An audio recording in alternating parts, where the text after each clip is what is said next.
Welcome to JustWannaQuilt, a research podcast coming out of Tulane University Law School, where we explore all kinds of things, stories about quilting, tools, field trips, maybe some famous quilters stop by, and, of course, a little bit of copyright thrown in just for fun. This is Elizabeth Townsend-Gard, your host, and I'm a law professor at Tulane University Law School and a faculty fellow at the A.B. Friedman School of Business at Tulane. And I just want to quilt. So today we talk with Jenny Lyon. She is well known in the quilt community. She is a teacher. She's a published author. And she's got a new book on quilting, on free motion quilting. It's called Free Motion Quilting from Ordinary to Extraordinary. I so want to try it. I'm Jenny Lyon, and I'm calling from Northern California, Granite Bay, California, which is outside of Sacramento. Oh, very nice. I grew up in San Jose. So, different parts of California. Yep. Yep. My husband grew up in Saratoga. Definitely a different part. Yeah. Yeah, right. We get 110. Yes. Yeah. All right, cool. So tell me your first memory of someone sewing or quilting in your life. That's probably literally my first memory. Let's see. I can't maybe put a specific little vignette, but it's been a part of my life since the get-go. I do remember this incident. I remember being 6. I'm the youngest of 4 and 3 girls before me. 2 girls before me. And I remember thinking to myself as a 6-year-old, I'm thinking, it is about time I learned how to sew. Really? And I remember asking my mom, yeah, I do. And I remember asking my mom, isn't it about time I learned how to sew? And so I don't remember exactly what we sewed, but she sewed in a tiny little room that couldn't have been more than 3 foot by 3 foot. And Singer, everything was a Singer back then, the big black Singer. And I don't remember what I sewed. It was probably something mundane like an apron, because that's how girls learn to sew, right? Totally. They make an apron. Right, make an apron. That's right. That's really interesting. And then when did you start, how did this become who you are today? I always was doing something pretty much all my life, something with my hands. Never, I don't know that I went crazy over everything. I would kind of flip from thing to thing. So counted cross stitch, needlepoint, I know all those embroidery. I do definitely remember embroidering, tea towels and things like I know I tell my age when I say that, but little doilies and things like that. As far as the quilting part, my mother quilted, my grandmother quilted, and her mother before that quilted. Really These were very pragmatic quilts. I'm from the upper Midwest, and my mother was from Canada, from the plains around Carmen. So these were quilts to keep warm. And I was not particularly intrigued by my mother's quilts when I was little because I didn't like her colors. Interesting. That really makes a difference, right? So, yes. And she made tops, but she didn't quilt them. She would send them out to the Amish women to be quilted because she had lost a thumb in a farming accident and couldn't quilt her own. Really? So that was my earliest recollection. Very interesting. Very interesting. And how was it? Hold on.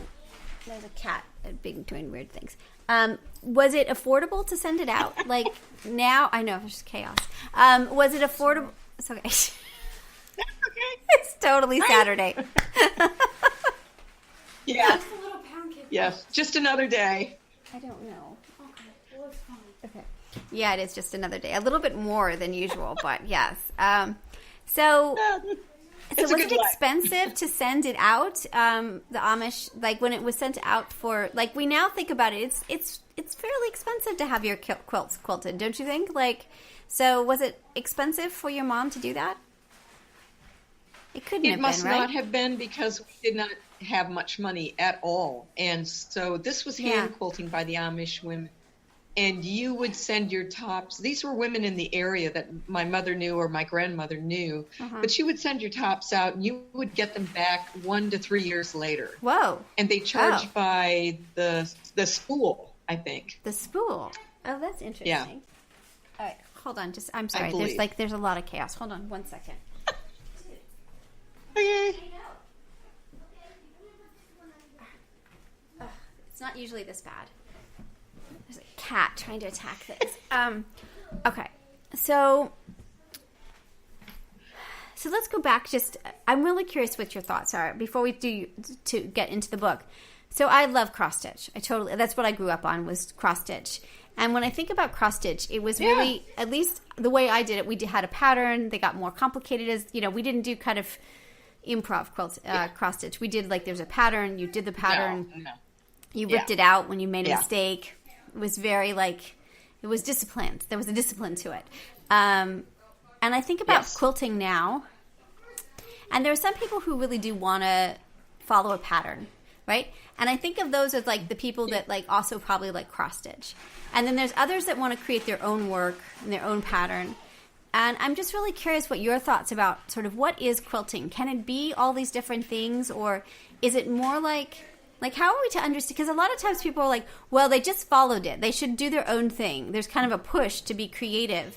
But sometimes we don't want to be creative. Sometimes we just want to follow the pattern, depends on sort of your mood, I guess, or who you are. I think that's so many threads to me, so you'll have to stop me because that's like a hot button for me. Yeah. I am, and I wrote about this in my book. I mean, I could probably write a book about it if I wanted, but I really am strongly, I believe that everybody creates their own quilting world or craft world or whatever you want to call it. Yeah. You create your own world. And what's wonderful about that world, and I know this from teaching, I really have taught well over 1,000 students. And Amazing. Sometimes I think everybody quilts for a reason. You don't always hear that reason, but sometimes you do. And it's delightful when you hear that reason. Sometimes, before I get into the reasons, what's wonderful about what we do is that no matter what your is, whether it's wonderful or horrible, if you create your own quilting world or craft world, you have control in that world. Yeah. You can decide what you do and what you don't do and what gives you joy and what doesn't give you joy. And it's a little spot in your world, no matter what it looks like, where you can go and land and be happy and joyful. And so because of that, so as I've taught, I've heard people, I literally had one student, she was the first to arrive, and she plopped herself down in the chair very unceremoniously and said, "I'm here because my husband died and I don't have any friends." I like that. Yeah. And then I've had some beautiful stories like, "I'm here because this is the first anniversary of my husband's death, and I didn't want to be home by myself." And some people, I know one of them, her son was murdered, and she just needed to be around normal people. She didn't want anybody to know about her background, and she just wanted to pretend to be normal. That's really interesting. So go ahead. Yeah, I mean, it's just so interesting. We all come to it in a different space, but it always feels like, as what you're saying, that there's something funny about, I can't quite understand what it is, and we've been doing this project immersed in it constantly for a year, right? But sometimes we don't even know each other's background. We quilt together. It's some space that's it's almost. It's very noisy in our house. And the mom came back to pick up the kid, who's a colleague. So I feel I know all about this. So it's it doesn't usually happen. It's everybody's asleep. So that's the goal. It's before everyone gets up. But it feels like it is this kind of I almost feel like there's a circle around me that it's my own space, that the rest of the world except for today goes away, and that our circles, when we're together, they kind of intertwine. so that like we don't all have to do the same thing, and you don't know necessarily my baggage. I mean, I could, but there's something, I don't know, it becomes kind of, I don't know, like almost like a sacred space or like a safe space, or there's just something more to it than just that we put fabric together. Does that make sense? Like I can't explain it in words. Yes. But it is like, it's something more.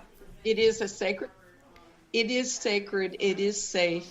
And to some degree, in a positive way, it's a place where we can pretend. Yeah. And by that, I mean people that have all that baggage. Some of us, on some days I have that baggage, and on some days you do. But no matter, when we unite, and it is a uniting, and it's a bonding, and it is our version of what I saw. You know, my grandmother really did have the quilt. That's so cool.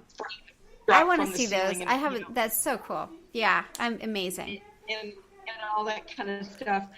But so I totally have robbed this term from someone else, and apparently she wrote a book, which, forgive me, I have not written, and this just came to my consciousness. She uses this term entitled her book, or two of them, craftfulness. So it's a mindfulness that goes around we do. So even though I am an artist and I don't particularly want to work from a pattern, yet when I've got a block, but I still want to fondle my machine in fabric, I'll go in there. Like I'm working on this adorable pattern right now that's piecing. Like I don't piece. Right. I don't do beautiful little points and all that, but I'm doing that because it's that craftfulness. It's this space where I can go do something and I don't have to think and I don't have to be creative, and I actually want to create something beautiful without having to be creative.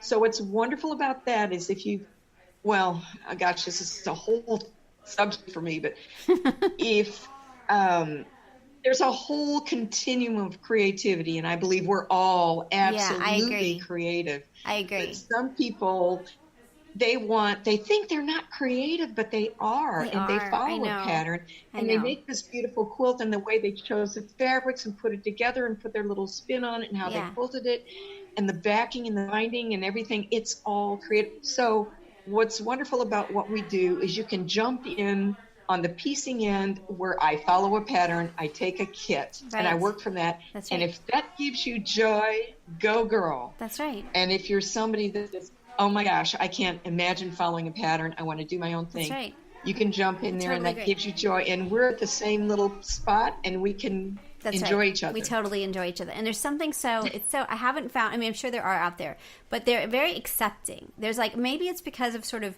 when we quilt or why we quilt or what stage of our life, whether it's a 13-year-old or an 80-year-old, there's a kind of acceptingness of each other that I find really amazing too. Yes. That there is, yes, and a huge sort of like working to not judge, like judging, like, oh, this is lovely. I mean, but it's a supportive environment, and I think that's really amazing too. Yes, it is. It's really remarkable. That's why it's so hard for us to be in critique groups. Yes, right. And you have a whole thing about you should suggest that we should get judged. I'm curious. You suggest in the book that we should get judged, or no, maybe it was on your blog that you should get judged. And I'm like, why? Yes. So why do you think we should put ourselves out there in shows and get judged and critiqued? Well, first off, let me start. Well, there's two different things. There's entering shows, and then there's getting judged. Yeah. Not everybody wants to get judged, and I make a case for getting judged, but let's just go to the show part. Yeah. So many quilters are reluctant to show their work. Yeah. For instance, I'm in a local guild that we have a very high level of expertise, as well as just the whole gamut of quilters, and we have all sorts of genres represented in my guild, and we're one of the premier guilds in the area among several. Mm-hmm. And our show is really one you want to go to.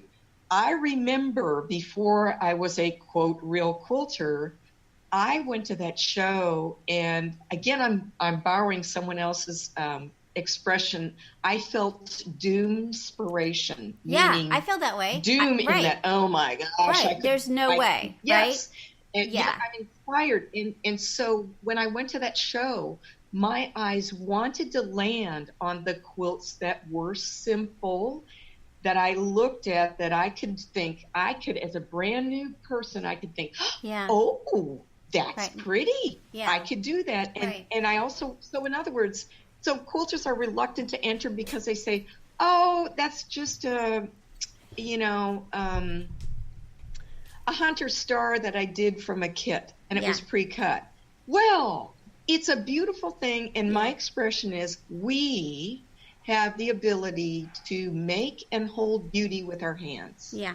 That's a privilege. Yeah. When you share that with the world, that's a good thing, and you're Totally. sharing that with the world. You're giving joy and a smile. So that's why I encourage people to show, no matter how they feel about their work. I hope they show it. Yeah. If they have opportunity. And then judging is a whole different thing. Yeah. But you have to have the right attitude about judging. The judge is just an educated opinion, and it's interesting to see how other people might perceive your work. I don't live and die on what the judges say. Yeah. It's just information, and Yeah. to me, it's a little decision tree. Yeah. I get a comment back from a judge. Do I care? Do I not care? Got it. Yeah. If I don't care, I just keep going on doing what I'm doing. If it's something really technical, fussy, perfection-y, and that gives me joy, I'm like, meh, Yeah. I don't care. Interesting. If it's something that's technical that I think, oh, that's not a big deal, I can do that, Yeah. then I do it. That's I've interesting. learned so much. I have advanced from that. So that's Yeah, why. that's what people say, is that that's why I like the judging helps you improve. And it makes me think about, like, I danced as a kid. And so it makes me think about dance class where they would adjust and, like, so, you know what I mean? Like, when you were getting feedback from the dance teacher, it meant that was a good thing, that they were spending enough time to give you the feedback to make you better.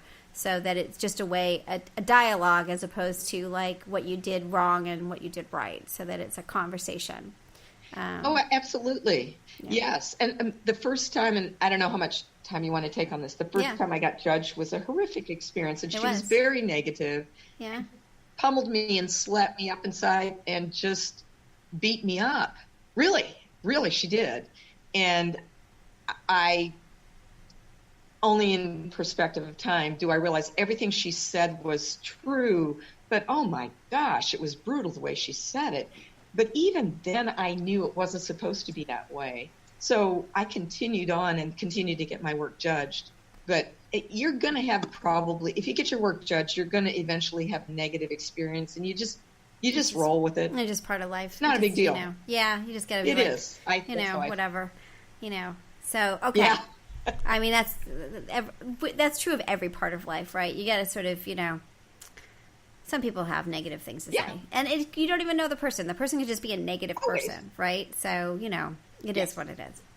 Yeah. All right. So, you have a phrase in your book called practice instead of practice. Yes. Tell me about practice.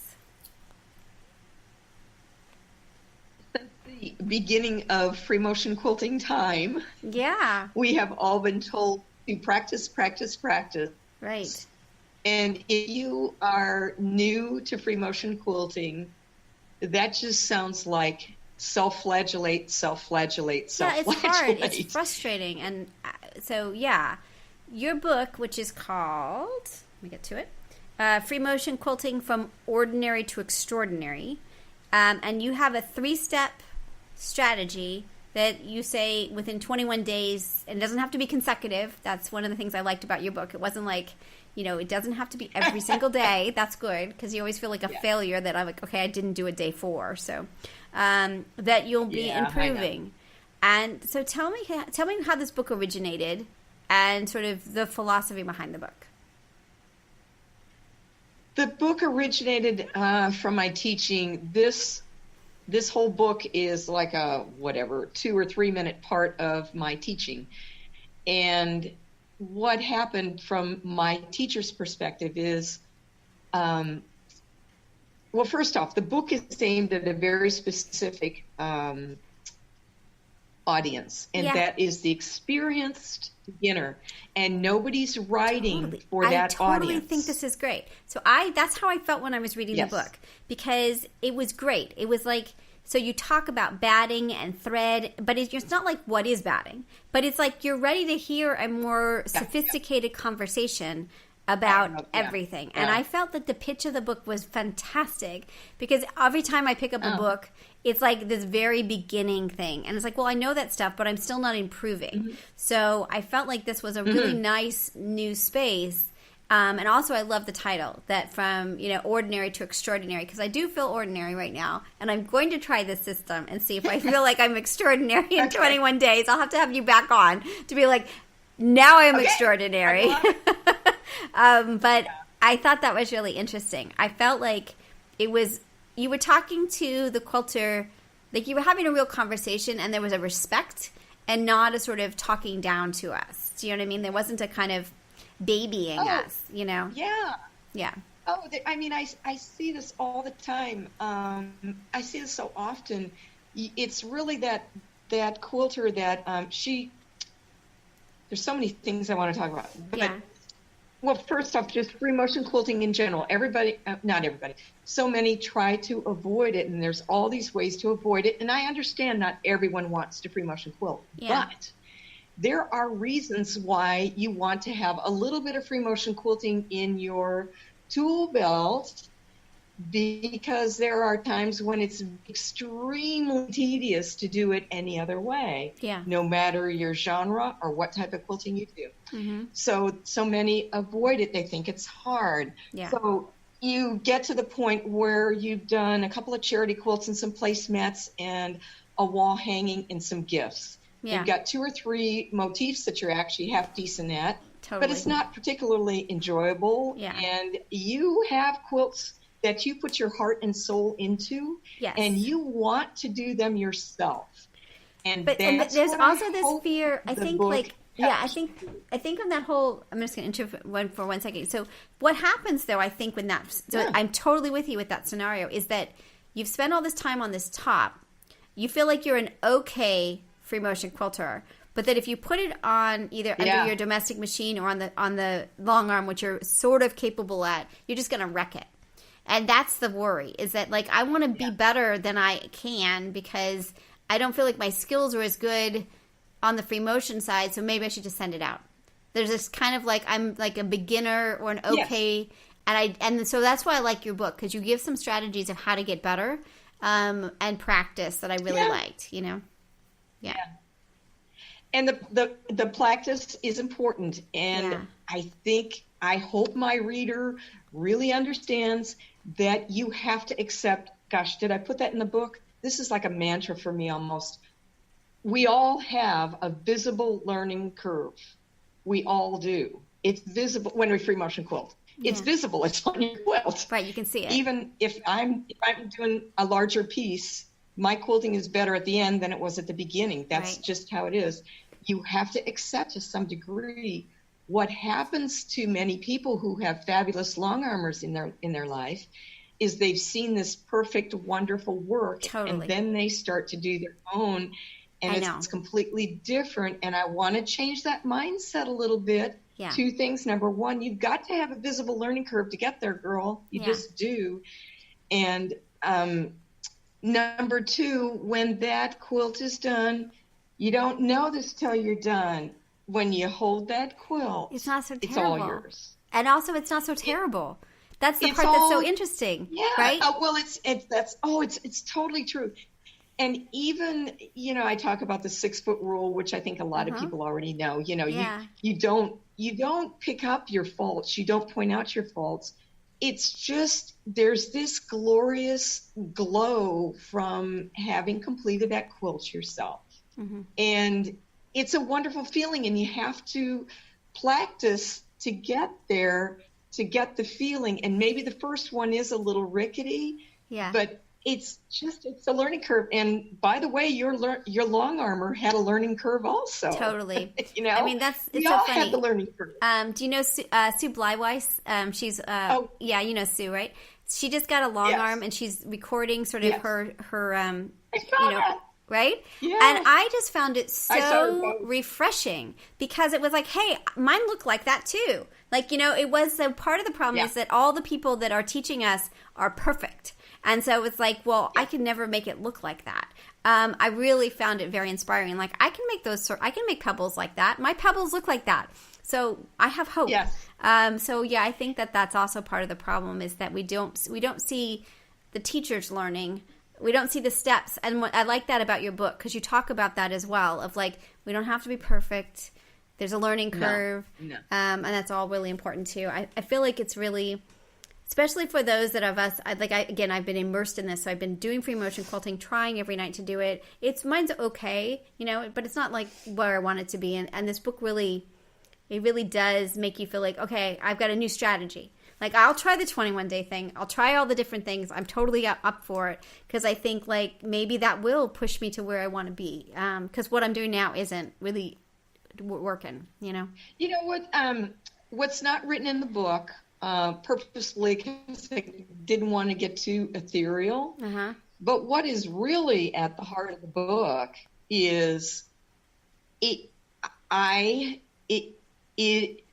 it takes 21 days to form a habit. That's basically what it's based on. Mm-hmm. And what, even beneath that, at the heart of all that is, I want you to see yourself as a free motion quilter, not I'm trying to free motion quilt. Right.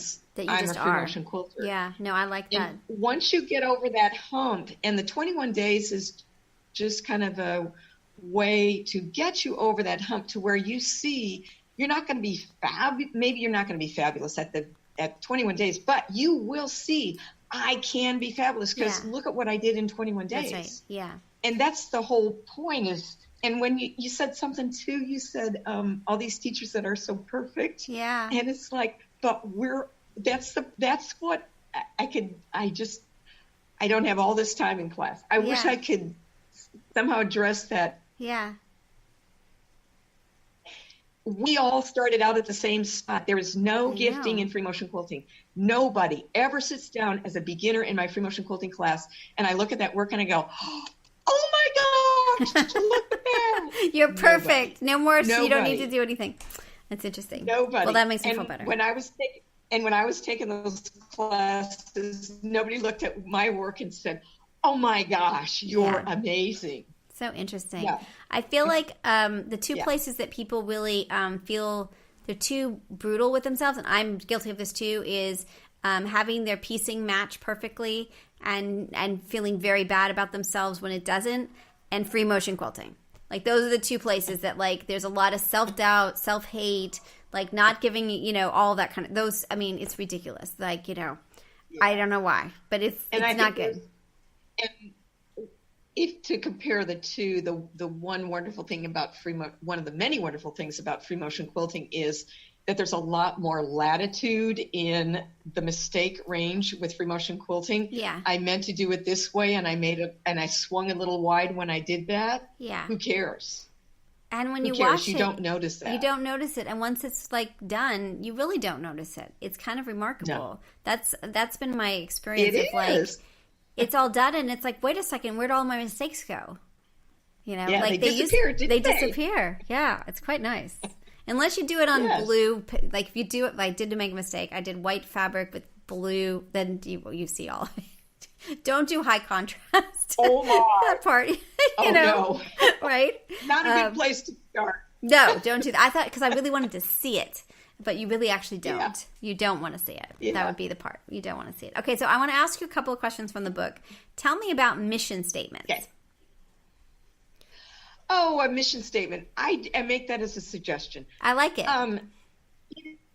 It is so easy to get off track and create self-doubt when you're in the process of a project that takes a little bit of time. Yeah. You start out with one place and you have a vision. And then you make decisions along the way that can take you off on another path, and you don't realize it. And then you get at the end, right, and you're unhappy with your product. Totally. It's a very loose thing.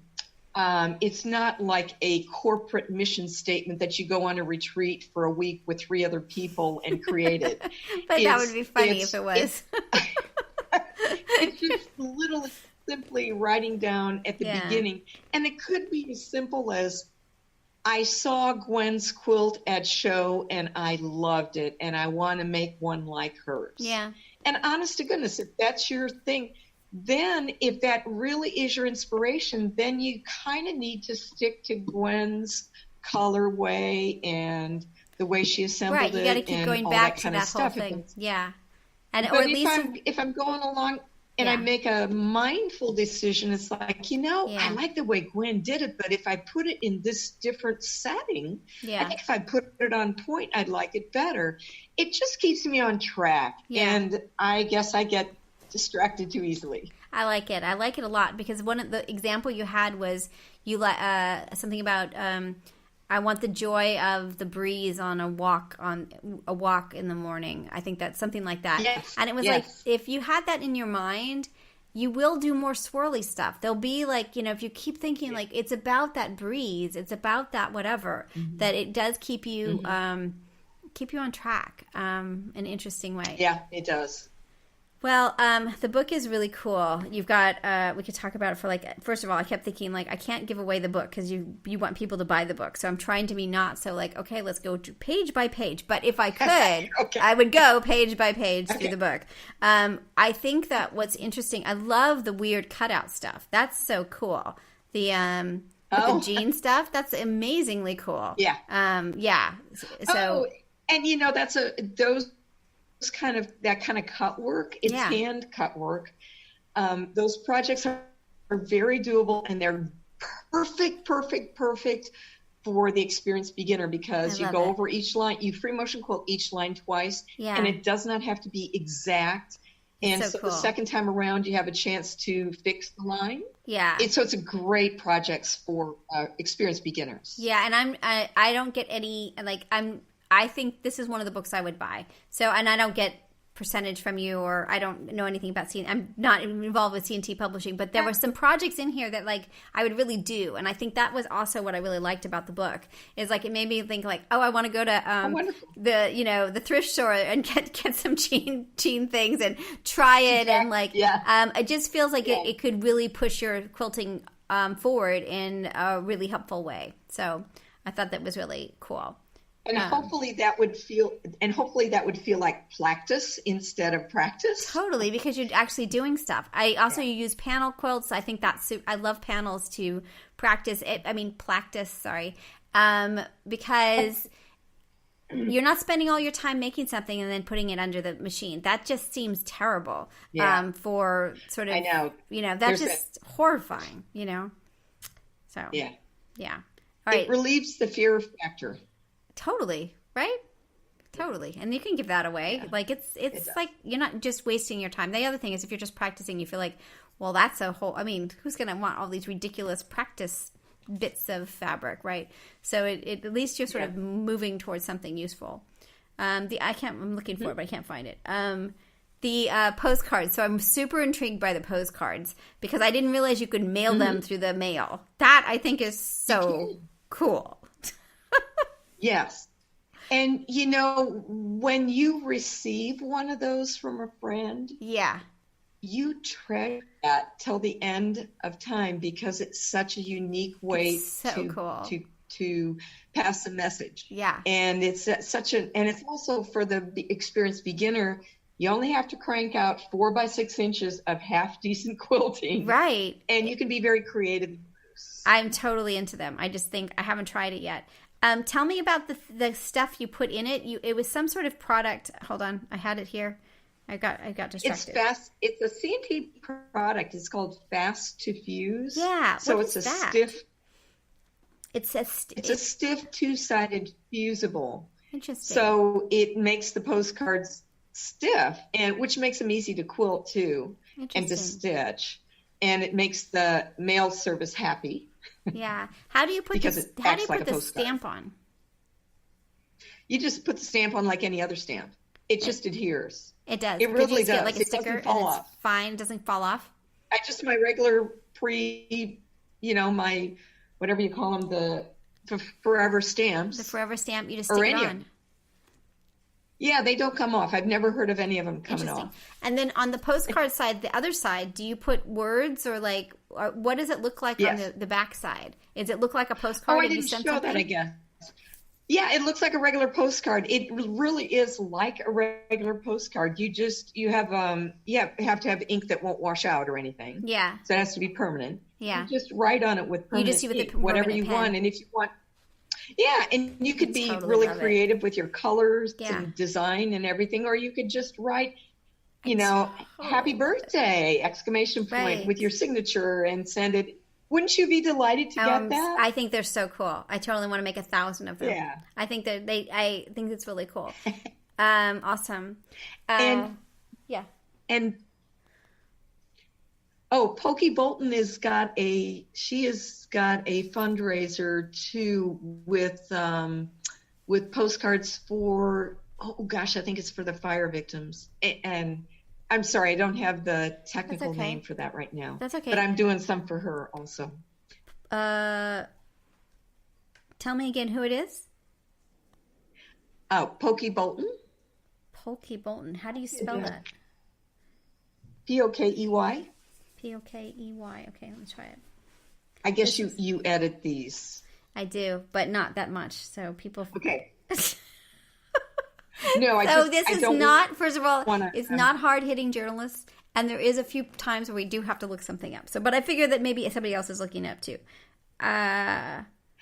Pokey. So you'll. Thoughts on a crafting life. I found it. Okay, I found it. Okay. Right. Pokey is a very important. You want to know her, you really will. Okay, honestly. Cool. Awesome. Once you, yeah. All right. She's a force and a visionary. Awesome. That's cool. I'll reach out. Oh, right. Other people are doing this. Right. It's the Stay Positive. Is it Stay Positive fundraiser, the art fundraiser for the whiskers, wags and whiskers? For displaced family, livestock, and pets, right? Yeah, and then they'll sell them so people are donating and making them, and then they're selling them to raise money for Napa. Yeah. At Craft Napa. We will be selling them at Craft Napa. That's so cool. All right, that's really cool. All right, that's amazing. Very cool. Craft Napa, right. Okay, cool. Awesome. All right. See, we blew by a half hour. It just happens. It happens. Okay. Oh, okay. Not in a bad way. I'm just saying it's impossible to talk for half an hour. So, I know. Okay, I really like your daisy fill tutorial. I really want to do that one. Because it's so fun. It's what you did in kindergarten. Totally. I can do that. The other thing I like about it is you talk. I'm sorry, what? I'm sorry for the lag. It's the daisy you made in kindergarten. Make them lopsided. Make them whimsical. Make them sloppy. They look better when they're sloppy. They do. Make them big. Make them small. And what I like about your website, I think it's on your website, right? That one, the tutorial, is that like you talk about like when you kind of like are not in the place you thought you'd end up, how to get back out so that it's fine. And then you look at it and it's fine. Like it's fine. Like it's completely fine and lovely. I think I'm going to try that one today because I think it was really, really cute. Oh, good. Yeah. It's really cute. So anyway, okay. Other thoughts? Basting with Misty Fuse. Can you tell me a little bit about what that is? And explain, like Misty Fuse is like a thing. You're not the first person to be into Misty Fuse. So tell me about why you like it and how do you baste with it? So I did create this method, but it's a great method for fusing. For good reason, art quilters tend to Misty Fuse based. Just a quick note on why I Misty Fuse based as opposed to other methods. Yeah. I personally despise pins because they're in my way and I have to stop to take them out, and that affects my mojo and my line when I'm quilting. I want a naked quilt sandwich. I do not want anything in my way when I'm free motion quilting. The reason I like Misty Fuse is because it does not alter the hand of my fabric at all, but gives me a secure grip. So Misty Fuse is a diaphanous, two-sided fusible that does not have paper. So it's wispy. Really, and it's so thin when it gets on. It's amazing how thin Totally. it is. And Yeah. so to fuse it, you have to have a fusing a Teflon cloth to protect your iron. And so the basic, I have a tutorial on my website, and there's one I think on Misty Fuse's website. And basically, it's really simple. You fuse Misty Fuse all across the backing of your quilt, and then you take little pieces and you tear them. You just tear them, say an inch-ish square, and you dot those about a fist width apart on the front, and you fuse those, and then you fuse the back to the batting, and then the front to that. And the reason you do solid on one side and just dots on the other is because if you fold a quilt and they were both totally secure to the batting, you're going to get folds. Oh. Envision, if you had two pieces of paper that were stapled together and you tried to roll it, you're going to get folds. Yeah. Interesting. Okay, so that's why you do it that way. But that's it in a nutshell. Amazing. And I just like it because it doesn't alter the hand of my fabric, and I can just romp across my quilt surface without anything in my way. You don't have to worry about it. Interesting. Very interesting. It's great. So this book, what will happen now with this book? So the book is out or about to be out. Where are you in the where is the book? It released actually technically I think November 7th. So it was at Market and it was at Festival. Very exciting. Which was fun. That's very cool. Yes, it was. That's very cool. Yes. And it how was important? A coming out party. It was like, that's very cool. I love it. After all that work to be like, have that, it must have been really fun. So how important is Market and Festival to sort of the book and you as a artist and you as a quilter? So what role does Market Festival play within your world?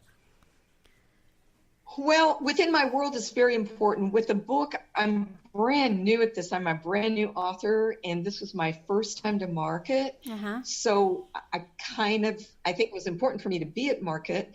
I had a book signing at Market, and I had a schoolhouse, which is a little presentation where your target market is in the room if they choose to be, and you get to tell them in 10 minutes why they should stock your book in their shops or whatever. Right.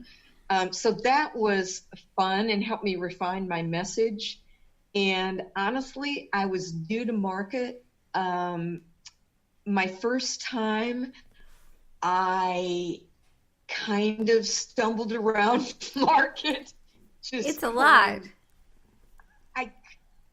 It's a lot, but I'm used to it because this is the 5th year. That was the 5th year I've taught at Festival. So the whole Houston thing didn't overwhelm me, like it would if I was first timer for both. But it was my first time at Market. So I probably could have, there were perhaps opportunities that I left on the table that I didn't know to grab. Yeah. But I did make some connection. And what was so cool for me, this is my first time at Market. I'm new to this big girl pond. And so it felt, it was just different to be there. And yet I was a connector, not in a big way, but I connected a few people with each other. Great.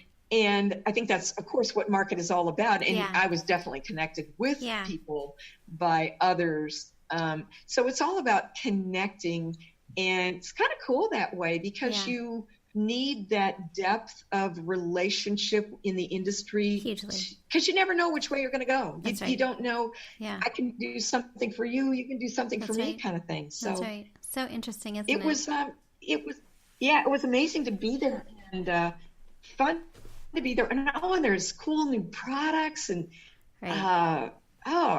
it was just cool. It's like a thing. I go up to somebody's booth, it's like, oh my gosh, what is that? I know. It's great. It's really fun. You feel like it's like the whole world is there, at least the quilting world, in this way that is kind of, I don't know, it's just kind of magical in this crazy way. So, yes.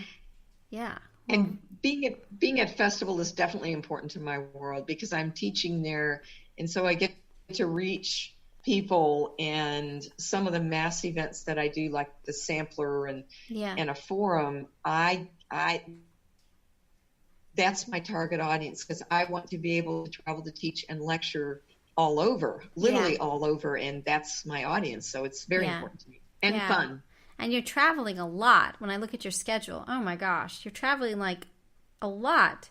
That's exciting. So if people are interested in, where do they get the book? If they're interested in the book, where do they go? Do they go to Amazon or? In a few weeks, I'm going to have a shop on my website soon. Cool. It is not up yet. It's going to be in the next couple of weeks. I'm not sure how long. Okay. The normal sources, Barnes & Noble, Amazon. That's great.